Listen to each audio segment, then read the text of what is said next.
Missouri law says pregnant women can't get divorced. As it stands, Missouri judges cannot legally finalize a divorce if a woman is pregnant. Three other states have similar laws: Texas, Arizona, and Arkansas. While a couple can still file for divorce in Missouri, the court must wait till after a woman gives birth in order to finalize child custody and child support. When it comes to DV, there's no exceptions. It doesn't make any sense in 2024, says State Representative Ashley On, a Democrat representing District 14 in Platte County, and that's where it becomes a problem for her. She introduced a bill this legislative session that essentially says pregnancy cannot prevent a judge from finalizing a divorce or separation. I just want moms in difficult situations to get out if they need to. She agreed that while the law was made with good intentions, like making sure kids are taken care of, she feels it needs to be updated to reflect modern times. This is something that was brought to me by folks in my community who shared that it was a huge problem. During a committee hearing earlier this month, On said one woman shared a powerful testimony regarding an abusive situation she was in while pregnant.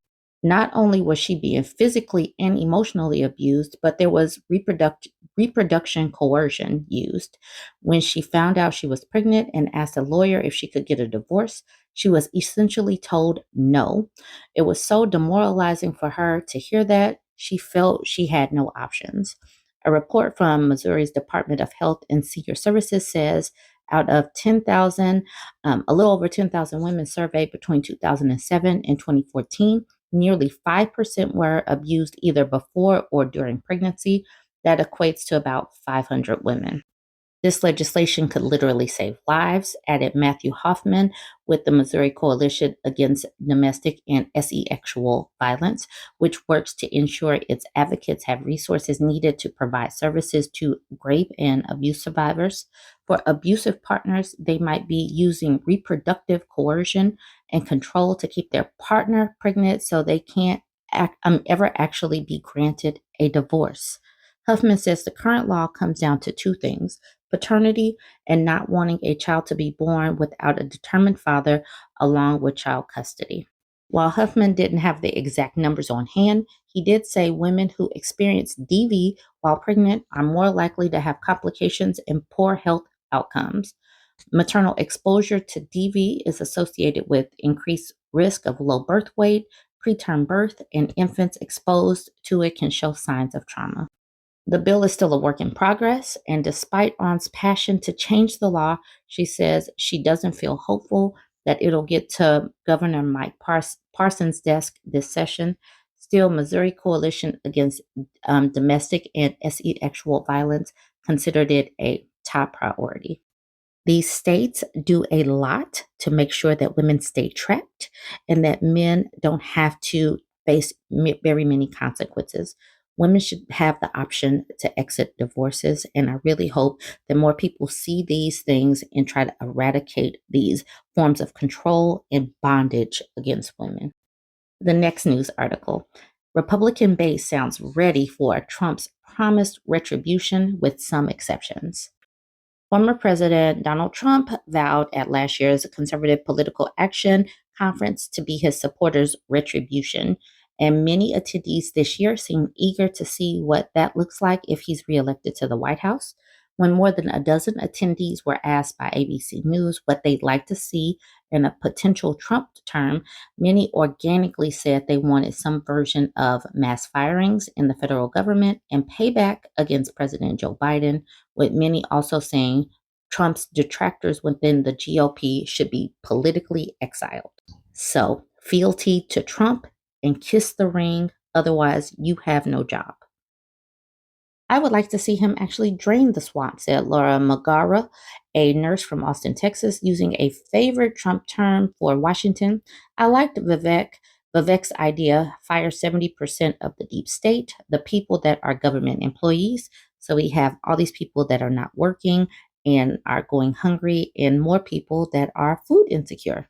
Great idea. Trump has both touted and downplayed how much vengeance he'll inflict on his perceived enemies should he return to the Oval Office. The former president in June wrote on his social media platform that he would appoint a real special prosecutor to go after Biden and his family, whom he called corrupt, as well as all others involved with the destruction of our elections, borders, and country itself. But in his speech at CPAC this year on Saturday, Trump said, "The unprecedented success of the United States of America will be my ultimate and absolute revenge," echoing similar rhetoric on the campaign trail. A handful of attendees brought up that the change in tone to suggest that he wouldn't weaponize his power should he win this November. Still, Trump also warned on Saturday that the day after the general election, if he wins, will be our new Liberation Day. But for his and his supporters, enemies, it'll be their Judgment Day. Many CPAC attendees advocated for a more scorched earth stance should he retake the presidency, with some caveats. "If it's warranted," said Vanessa Alban, a homemaker from Ocean City, Maryland, "clearly some people in the Biden administration have failed this country, so I would support them being fired."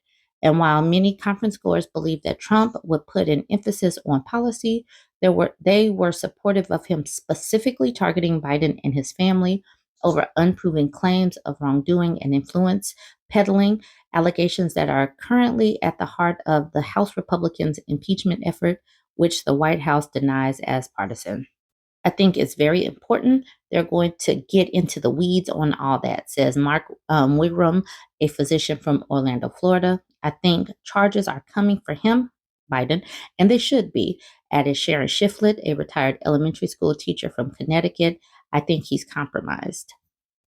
Biden himself has pushed back on the impeachment push as politically motivated, previously saying, "I get up every day not focused on impeachment. I've got a job to do." But the CPAC's crowd's appetite for revenge didn't stop with just Biden. Many said there's no longer a place in the party for some of the candidates who ran against Trump for 2024. For the GOP nomination. Attendees who spoke with ABC News says there's still a place for Ramaswamy, a hardliner whose 2024 campaign was based largely around defending Trump, while Florida Governor Ron DeSantis, who butted heads with the former president for months as his most serious primary rival, could not be rehabilitated. But they scoffed at the idea that there was still a place in the party for former South Carolina Governor Nikki Haley, who is hanging on to the 2024 GOP primary, former New Jersey Governor Chris Christie, one of GOP's most vocal Trump critics, and former Vice President Mike Pence, who remained loyal as the former president's number two until he helped certify the results of the 2020 election as required by the Constitution, breaking with Trump's insistence otherwise. "I think Haley burned those bridges," said Jonathan Greer, a physician from Altoona, Pennsylvania, who said he was at the Ellipse near the White House on January 6, 2021, where Trump spoke up but did not go into the Capitol building. "Christie can go jump in a lake. There's no place for him. He's worthless," Greer said. "Pence can go jump in the same lake Christie just jumped into." Pence is a weasel. He's a snake in the grass. He bailed on Donald when he was when the going got tough, and I don't respect that. I'm sorry, I just don't. CPAC organizers and attendees appear to agree with the sentiment. Just jump in the lake. The conference in recent years has bragged about not inviting more establishment-oriented lawmakers like Utah Republican Senator Mitt Romney, a former GOP presidential nominee, and speakers at times seem to take many shots at fellow Republicans as Democrats over appearing insufficiently loyal to Trump and his brand of politics. Mike Lindell, the My Pillow chief and prominent election denier, received a rock star's welcome when he took the stage Saturday before bashing uniparty Republicans for not supporting his baseless claims of election fraud and pushing his effort to recall Wisconsin State House Speaker Robin Vos, a Republican. "I will say this, election season is definitely heating up and will be interesting to continue to watch. These people act like they like the Constitution and all this. They like freedoms, but you have to kiss the ring, bow down, and agree lockstep with the Trump and his policies." So it's going to be interesting. Jump in. Let me know what you think about these two news articles. Don't forget to like, comment, and share.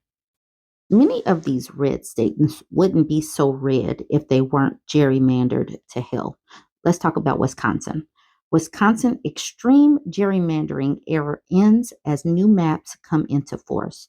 And hopefully, some of these other states can be redrawn to a place where they are actually fair for the voters and to hear the voters' voice. For more than a decade, an anti democratic reality has loomed over Wisconsin. Elections for the state legislature don't matter. Since 2012, no matter how voters throughout one of America's most competitive states cast their ballots, Republicans have been guaranteed to hold control of the state legislature. That's because for more than a decade, Republicans drew district lines that are so distorted in their favor, they cemented their control. The dominance was underscored in 2022 when Tony Evers, a Democrat, won re-election with 51% of the vote. Republicans still held 65% of the seats in the 99-person state assembly. As of February 19th, that era is over.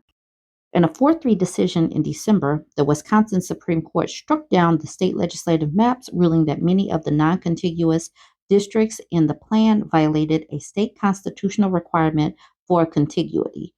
And it invited the legislature, governor, and various other parties to submit proposals for a new map and warned it would draw its own if lawmakers and the governor could not agree on a plan. Last week, after a lot of wrangling, the Republican led legislature passed new maps that were drawn by Evers. The new plan the new plan dramatically reshapes politics in Wisconsin, giving Democrats a chance to win control of the assembly this year. They could also possibly win control of the state Senate in 2026, giving them complete control of state government. State Senate districts in Wisconsin are composed of 3 assembly districts. So here's the 2022 map compared with the 2024 map. So you'll see that there are just a little bit more blue areas and light blue areas. So this could give Democrats some actual power in this to make it a little bit more fair. So we shall see. In its simplest forms, it means we don't know which party is going to control the state assembly after November. That hasn't been true for over a decade, said John Johnson, a research fellow at Marquette, who has closely studied these maps. The new assembly map undoes the severe gerrymandering of the last decade in a few ways. Republicans had cracked concentrations of Democratic votes in places such as Sheboygan into multiple districts, diluting their vote. The new map undoes that cracking, keeping all of the Sheboygan in one district. Republicans took a similar approach in Green Bay. They attached Democratic leaning areas on the outskirts of the city to more conservative areas, creating 2 solidly Republican districts. The new lines create 2 highly competitive districts there. The new map also dramatically reconfigures the south central portion of the state, adding 5 additional safe Democratic districts. It's just to me a pretty remarkable change. Democrats were skeptical when Republicans chose to enact the maps drawn by Evers at the last minute, with some wondering why lawmakers who had used every maneuver possible to stay in power would suddenly agree to adopt Democratic maps. But in choosing Evers maps, Republicans may have chosen the best of the available options for them. It pairs fewer incumbents in districts that did other proposals, Johnson noted, and unlike some of the other plans, it allows Republicans to keep a majority in the state Senate this year, giving them the ability to hold on to control in the chamber until the end of Evers' second term in 2026. The map is still biased towards Republicans. In a hypothetical, perfectly tied election in the state assembly, Republicans will still be expected to gain 6% extra seats, according to PlanScore, a website that uses mathematical metrics to evaluate electoral maps. Under the previous plan, Republicans would have received a 15% extra seat boost in a hypothetically tied election. And while the map puts control of the assembly up for grabs, it doesn't create more individually competitive districts. It raises the Democratic floor and lowers the Republican ceiling, but it's not a map that was drawn to maximize the number of closely contested seats around the state. Now, those competitive districts are far more consequential than they were under the old maps. You can tell this is a map drawn by Democrats, he adds. So we're going to be able to see if other states jump in and make it fair and redraw districts to reflect actual voters' voices, or if Republicans in these red states are able to just keep a hold of power simply by cheating, because you silence the voices of voters simply because these people want to hold on to power, not because people are actually voting for who they want to see in office. So we'll see. Y'all jump in the comments. Let me know what you think about this one. Don't forget to like, comment, and share.